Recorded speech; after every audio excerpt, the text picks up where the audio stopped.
ఒక నేరస్తుడిని పట్టుకోవాలంటే మీరు అతనిలా ఆలోచించాలి. అప్పుడే అతను ఖచ్చితంగా దొరుకుతాడు. ప్రస్తుతం భర్తలను అత్యంత కిరాతకంగా కడతెరుస్తున్న కొత్త పెళ్లి కూతుళ్ల విషయంలో పోలీసులు వాళ్ళలాగా ఆలోచిస్తుండడంతో నేరం చేసిన వాళ్ళంతా అడ్డంగా దొరికిపోతా ఉన్నారు. హనీమూన్కి తీసుకువెళ్లి తన భర్త రఘువంశీని చంపేసిన సోనం అంత పక్కగానే ప్లాన్ చేసింది. బట్ ఆమె చేసిన కొన్ని మిస్టేక్స్ ఆమెను పట్టించేశాయి. అందుకే మేఘాలయ డీజీపీ ఇప్పుడు ఇదే మాట అన్నారు. సోనం మరింత పక్కగా ప్లాన్ చేసుకోవాల్సింది, చాలా మిస్టేక్స్ వల్ల దొరికేసింది అని. ఈ వీడియోలోనికి వెళ్లే ముందు ఒక విషయం ఏంటంటే, ఈ పక్కన కనిపిస్తున్న ఫోటో చూడండి. ఇతని పేరు రాజా కుష్వాహా, వయసు 20 ఏళ్ళు. సోనం కంటే 4 ఏళ్ళు చిన్నోడు. ఇతని కోసమే అంగరంగ వైభవంగా పెద్దల సమక్షంలో పెళ్లి చేసుకున్న తన భర్త రఘువంశీని సోనం చంపేసిందని పోలీసుల ప్రాథమిక దర్యాప్తులు తేలింది. సోనం కుటుంబానికి చెందిన ఓ సంస్థలో ఈ రాజా కుష్వాహా పనిచేస్తుంటాడు. ఓ ఫర్నిచర్ షాపు బిజినెస్ ఉంటే అందులో పనిచేసేవాడు ఇతను. అక్కడే వీళ్ళిద్దరికీ పరిచయమై అది ప్రేమగా మారినట్లు పోలీసులు చెబుతున్నారు. ప్రేమ గుడ్డిది అని ఎందుకంటారో మరోసారి ఘటనతో తేలిపోయింది. లేదంటే 20 ఏళ్ల ఈ కుర్రాడి కోసం 24 ఏళ్ల సోనం తన భర్త అయిన 30 ఏళ్ల రఘువంశీని కత్తులతో అత్యంత దారుణంగా నరికి చంపించడం ఏంటి? అది కూడా తన కళ్ళ ముందే అత్యంత క్రూరంగా దారుణంగా నరికించి చంపేసి ఉయిసా డాంగ్ అనే వాటర్ ఫాల్స్ వద్ద లోయలో పారేసి ఆ దుండగులతో కలిసి వెళ్ళిపోవడం ఏంటి? ఎంత దారుణమైన ప్లాన్ వేశారంటే వీళ్ళు, మన ప్రేమకు మా నాన్న ఒప్పుకోడు, సో నేను వేరే ఎవరినైనా, అక్కడ రాజా కావచ్చు ఎవరైనా కావచ్చు, ఎవరిని పెళ్లి చేసుకున్నా సరే చంపేద్దాం, అప్పుడు ఎటు విడో అయిపోతాను, మా నాన్నప్పుడు నీ గురించి చెబితే ఖచ్చితంగా చేస్తాడు, కూతురు విడోగా ఉండే కంటే ఎవరినో ఒకరిని చేసుకుంటే మేలు కదా అనే ఉద్దేశంతో అప్పుడు నీకే ఇచ్చి పెళ్లి చేస్తాడు, సో ఎవరిని పెళ్లి చేసుకున్నా చంపేయడం కామన్ అని ఈ కుష్వాహ్ అలాగే సోనం పక్కాగా ప్లాన్ చేసుకున్నారు. ఈ హనీమూన్ మర్డర్ కేసులో తెర వెనుక జరిగిన కుట్రను పోలీసులు ఆల్మోస్ట్ ఛేదించారు. ఇక్కడ సోనం ప్రధానంగా ఈ కేసులో ఏ మిస్టేక్స్ చేసిందనేది నేను ఇప్పుడు చెబుతా. అది విన్నాక ఈమె మామూలు ముదురు కాదని మీకు అర్థమైపోతుంది. మన చుట్టూ రెగ్యులర్గా జరిగే ఇలాంటి అనేక ఇంట్రెస్టింగ్ టాపిక్స్ మీద, నేషనల్ ఇంటర్నేషనల్ లోకల్ వరకు అన్ని టాపిక్స్ మీద మన ఛానల్లో రెగ్యులర్గా వీడియోస్ అప్లోడ్ అయితే ఉంటాయి. ఫస్ట్ టైం చూసే వాళ్ళు సబ్స్క్రైబ్ చేసుకుంటే, అట్టకి వీడియోస్ లైక్ చేయడం మర్చిపోకుండా. లైక్స్ చేస్తే నేను నెక్స్ట్ వీడియో అప్లోడ్ చేసిన వెంటనే మీకు నోటిఫికేషన్ వస్తుంది, ఎక్కువ మందికి రీచ్ ఉంటుంది. కనుక మీ నుంచి నేను కోరేది ఒకటే, ఒక లైక్ కొట్టండి, అలాగే సబ్స్క్రైబ్ అయితే చేసుకోవడం మర్చిపోకండి. మధ్యప్రదేశ్లోని ఇండోర్కి చెందిన వీళ్ళిద్దరికీ మే 11న పెళ్ళయ్యాక 9 రోజుల గ్యాప్ తర్వాత మే 20న ఇద్దరు కలిసి హనీమూన్కి ఎక్కడికైనా వెళ్ళాలని ప్లాన్ చేశారు.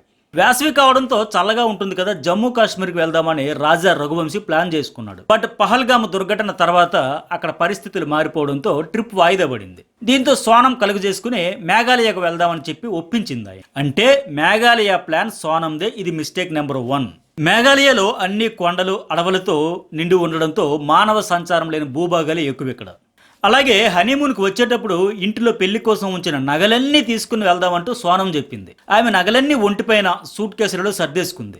భర్తకు కూడా దాదాపు 10 లక్షల విలువైన నగలు ఒంటిపై వేసుకోమని పెట్టేసుకోమని చెప్పింది. ఉంగరాలు, డైమండ్ రింగ్స్, అలాగే బ్రాస్లెట్, ఇవన్నీ కూడా. అతను కూడా పాపం భార్య ఏదో ప్రేమతో పెట్టుకోమంటుందన్న లెక్క ఆయన కూడా పెట్టేసుకున్నాడు. కానీ ఇక్కడ ఒక ట్విస్ట్ ఏంటంటే, ఎప్పుడు నగలంటే పెద్దగా ఆసక్తి చూపించిన రఘువంశీ ఒంటిపై ఇన్ని నగలు ధరించడం చూసి వాళ్ళ అమ్మ ఉమా రఘువంశీ కూడా ఆశ్చర్యపోయింది. అదేంట్రా, నీకు పెద్దగా ఎప్పుడు ఇంట్రెస్ట్ ఉండవు కదా, ఈ గొలుసులు, ఉంగరాలు, డైమండ్స్ ఇవన్నీ నీకు ఆసక్తి ఉండదు కదా, మరేంటి ఇప్పుడు ఇన్ని వేసుకున్నావు అని అడిగింది ఆమె. నా భార్య వేసుకోమందంటూ ఆయన చెప్పడంతో ఇప్పుడు ఈ విషయాన్ని ఉమా రఘువంశీ పోలీసులకు చెప్పింది. ఇది సోనం చేసిన మిస్టేక్ నెంబర్ 2. అంటే మేఘాలయకు వెళ్లే ముందే ఆమె పక్కా ప్లాన్తోనే ఉందని దీన్ని బట్టి అర్థమవుతుంది. తన భర్తను చంపేసి తనను కూడా కొట్టి నగలు ఎత్తుకుపోయారంటూ డబ్బుల కోసమే చేశారనేలాగా నమ్మించాలి అనేది ఆమె ప్లాన్. లేదంటే లక్షల విలువైన ఆ నగలన్నీ తీసుకుని తన ప్రియుడితో ఎక్కడికైనా ఎస్కేప్ అయిపోవచ్చు అనేది కూడా మరో ప్లాన్. అంటే ప్లాన్ ఏ, ప్లాన్ బి రెండు రెడీ పెట్టుకుంది ముందే. అందుకే ముందే భర్తను నగా నటరితో రెడీ చేసి బలిచ్చేందుకు తీసుకెళ్లిందని పోలీసులకు తేలిగ్గానే అర్థమైపోయింది. సోనం రఘువంశీతో కలిసి మేఘాలయలోని అన్ని టూరిస్ట్ ప్రదేశాల్లో చక్కర్లు కొడుతూనే మధ్య మధ్యలో తమ లొకేషన్ ఎవరికో షేర్ చేస్తున్న విషయాన్ని పోలీసులు గుర్తించారు. పైగా ఆమె కాల్ లిస్ట్ లో కూడా అతనితో మాట్లాడినట్టు వివరాలు కూడా సేకరించారు. అప్పుడే వాళ్ళకి మొత్తం సోనం గత చరిత్రపై అనేక డౌట్స్ వచ్చేసాయి. ఇక్కడ ఏదో తేడా కొడుతుంది అని. ఆ కోణంలో విచారించగా ఆమెకు ఒక ప్రియుడు పెళ్లికి ముందు నుంచే ఉన్నాడనే విషయం అర్థమైపోయింది. అతడే మనం ఆరంభంలో చెప్పుకున్న 20 ఏళ్ల సుందరాంగుడు రాజా కుష్వాహా. ఇక ఇక్కడతో పోలీసులకు పూర్తి క్లారిటీ వచ్చేసింది. రాజా కుష్వాహాకు లొకేషన్ షేర్ చేస్తుండడం, అతను దానిని మరొకరికి పంపించడం, ఇవన్నీ గుర్తించారు పోలీసులు. ఇది సోనం చేసిన మిస్టేక్ నెంబర్ 3. తన ప్రియుడు కుష్వాహా వీళ్ళతో మేఘాలయకు రాకుండా ఇండోర్లోనే ఉండి అక్కడ నుంచి ప్లాన్ మొత్తం అమలు చేశాడు. అతనే కొత్త జంట లొకేషన్ ముగ్గురు పెయిడ్ కిల్లర్లకు పంపించాడు. సోనం తన భర్తను హత్య చేయాలని ఫిక్స్ అయిన రోజున మేఘాలయలోని చిరపుంజి అనే మారుమూల జనసంచారం తక్కువ ఉన్న ప్రాంతానికి అద్దె స్కూటర్పై తీసుకెళ్ళింది. అక్కడ స్కూటర్ పార్క్ చేసి వీళ్ళు ఎవరూ లేని నిర్జన ప్రదేశానికి ఫోటోషూట్ పేరుతో భర్తను తీసుకువెళ్తున్న సమయంలో వీళ్ళ వెనక మరో ముగ్గురు యువకులు కూడా వెళ్ళడాన్ని స్థానికంగా ఉండే ఆల్బర్ట్ అనే టూరిస్ట్ గైడ్ చూశాడు. ఆ తర్వాత కొంత సమయానికి ఆ ముగ్గురుతో కలిసి సోనం వెనక్కి తిరిగి రావడాన్ని కూడా ఆల్బర్ట్ చూశాడు. ఇదే విషయాన్ని ఆయన పోలీసులకు చెప్పాడు. పైగా మేఘాలయ స్థానిక లాంగ్వేజ్ కానీ ఆ స్థానిక యాస భాషల్లో కాకుండా వాళ్ళ ముగ్గురు హిందీలో మాట్లాడుతున్నారు అనే ఇంపార్టెంట్ క్లూ కూడా ఇచ్చాడు ఆయన. సోనం చేసిన మిస్టేక్ నెంబర్ 4 ఇది. సీసీ కెమెరాలు పరిశీలించిన పోలీసులకు కిల్లర్స్ తో సోనం మాట్లాడుతుండడం కనిపించింది. సోనమే ఈ కేసులో మెయిన్ విలన్ అనే విషయం పోలీసులకు అలర్ట్ చేసి మొత్తం సాక్ష్యాలు కూడా దొరికిపోయినాయి. సోనమే ఈ కేసులో మెయిన్ విలన్ అనే విషయం పోలీసులకు ఆల్బర్ట్ చెప్పిన సాక్ష్యాలతో అర్థమైపోయింది. ఈ ముగ్గురు కిల్లర్స్ లో ఒకరికి సోనం ఫోన్ కాల్ కూడా చేసినట్టుగా ఆ కాల్ డేటాలో ఆవేశాన్ని కూడా పోలీసులు గుర్తించారు. పైగా హత్య జరిగిన ప్రదేశంలో ఉన్న మొబైల్ ఫోన్ టవర్ సిగ్నల్స్ లోను ముగ్గురు నిందితులు అలాగే సోనం చనిపోయిన రాజా రఘువంశీ ఫోన్లో అక్కడే ఉన్నట్టు గుర్తించారు. వీళ్ళ ప్లాన్ ప్రకారం రఘువంశీని జలపాతం వద్ద చంపి లోయలో పడేస్తే ఇంకా అది ఎవ్వరికీ ఎప్పటికీ దొరకదు, దీంతో కేసు తేలకుండా ఉండిపోతుందని పక్కాగా ప్లాన్ చేశారు. ఇక్కడ మరో కీలకమైన క్లూ కూడా పోలీసులకు దొరికింది. రఘువంశీని పొడుగైన వేట కత్తితో తలపై నరికి మరీ చంపారు. ఆ తర్వాత ఆ కత్తిని అక్కడే పడేసి వెళ్ళిపోయారు వాళ్ళంతా. ఈ కత్తి కూడా పోలీసులకు ఒక ఇంపార్టెంట్ క్లూ ఇచ్చింది. ఇలాంటి కత్తి మేఘాలయ చుట్టుపక్కల ప్రాంతాల్లో ఎక్కడ వినియోగించరు. దీంతో బయట నుంచి వచ్చిన గ్యాంగ్ పనే ఇదని అర్థమైపోయింది. సోనం ఆమె భర్త రఘువంశీ స్టే చేసిన హోమ్ కు కిలోమీటర్ దూరంలో ఉన్న నిందితులు కూడా బస్ చేసిన విషయాన్ని కూడా పోలీసులు గుర్తించారు. ఇది మిస్టేక్ నెంబర్ 5. ఈ కత్తిని ఆన్లైన్ లో కొనుగోలు చేసి సోనం ఆమె ప్రియుడు ముందే సిద్ధం చేసి ఇచ్చారనే విషయం కూడా తేలింది. ఇది మిస్టేక్ నెంబర్ 6. అలాగే మేఘాలయకు వెళ్ళిన ట్రిప్ కోసం ఈ జర్నీ టికెట్స్, హోటల్ స్టే, భోజనాలకు సంబంధించి ప్లానింగ్, బుకింగ్ అంతా సోనమే చేసింది. బట్ తిరిగి వచ్చే టికెట్స్ మాత్రం బుక్ చేయలే. ఎందుకు చేయలేదంటూ వెళ్ళే ముందే అడిగితే వాళ్ళ ఫ్యామిలీ మెంబర్స్, రఘువంశీ వాళ్ళ అమ్మగారు, వాళ్ళ బ్రదరు, వాళ్ళ సిస్టర్ అడిగితే ఏమో ఎప్పుడు వస్తామో తెలియదు కదా, అక్కడికి వెళ్ళాక పరిస్థితిని బట్టి వాతావరణాన్ని బట్టి ఆలోచించుకొని అప్పుడు డిసైడ్ చేస్తామని చెప్పుకొచ్చింది. ఇప్పుడు ఈ విషయాన్ని రాజా సోదరుడు విపుల్ అలాగే తల్లి ఉమ పోలీసులకు చెప్పారు. పైగా తన కుమారుడికి విలువైన డైమండ్ రింగ్, గొలుసు, బ్రాస్లెట్ సహా కనీసం 10 లక్షల రూపాయల విలువైన వస్తువులను వేసుకోవాలంటూ సోనమే బలవంతం పెట్టిందని చెప్పిందని, మేమంతా వద్దు వద్దు అని చెప్పిన ఆమె చెప్పిందనే వేసుకున్నాడంటూ తల్లి ఉమ ఇప్పుడు అసలైన విషయాన్ని బయటపెట్టింది. సో ఈ రిటర్న్ ప్లాన్ లేకపోవడం అనేది సోనం చేసిన మిస్టేక్ నెంబర్ 7. ఇక్కడ అన్నింటికంటే అతిపెద్ద జాదూ ప్లాన్ ఏంటంటే ఈ హత్యను పక్కాగా జరిగేలా డిజైన్ చేసిన రాజ్ కుష్వాహా ఆ తర్వాత చేసిన నటన మామూలుగా లేదు.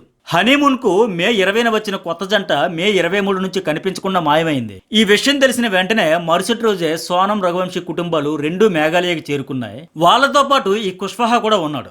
వారం రోజుల పాటు మేఘాలయలోని అన్ని ప్రాంతాల్లో వెతికారు.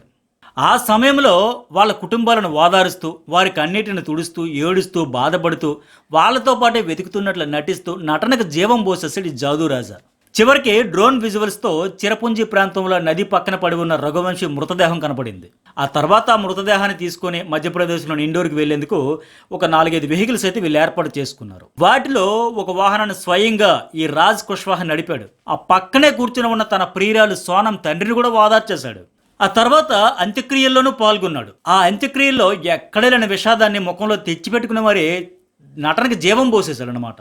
తీరా అసలు సూత్రధారి, పాత్రధారి సోనం అండ్ ఈ కుష్వాహా అని తేలడంతో ఇప్పుడు పోలీసులు వీళ్ళని అరెస్ట్ చేశాక ఈ రఘువంశీ కుటుంబం మొత్తం షాక్ అయిపోయింది. మమ్మల్ని వాదార్చాడు, మా కన్నీళ్లు తుడిచాడు, మాతో పాటు తెగ బాధపడిపోయాడు, ఇంత హడావిడి చేశాడు, మాతో పాటు వెతికాడు, తీరా చూస్తే వీడా అని వాళ్ళు షాక్ అయిపోయారు అనమాట.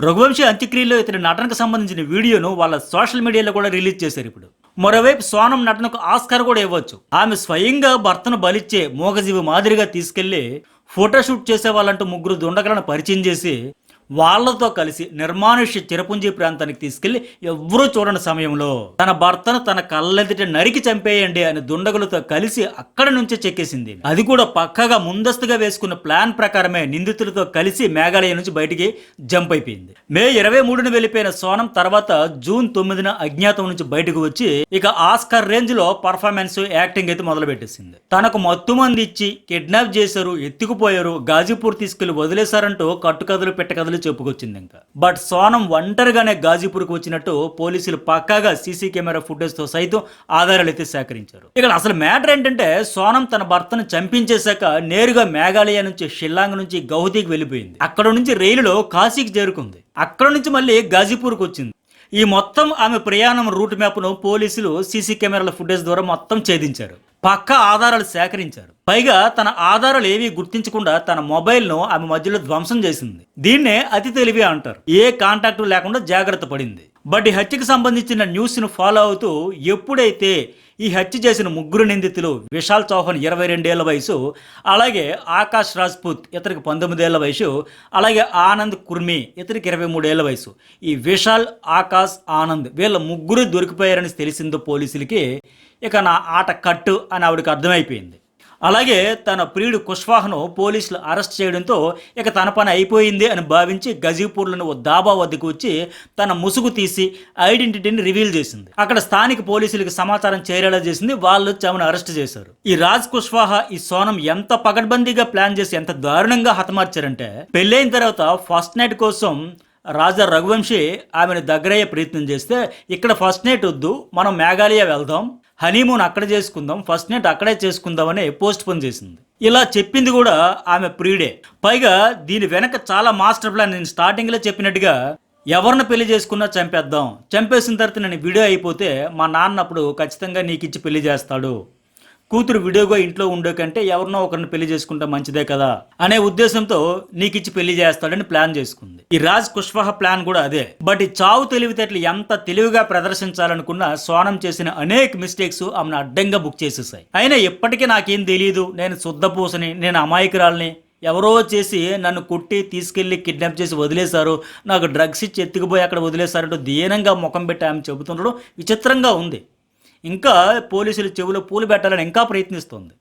సోనంకు తిలకం దిద్దుతూ ఆనందంగా రాజా రఘువంశీ కనిపిస్తుంటే ఆమె మాత్రం ఏడుపు ముఖంతో అసలు ఏమాత్రం ఇష్టం లేనట్టుగా ముఖం పెట్టిన వీడియో ఇప్పుడు బయటకు వచ్చింది.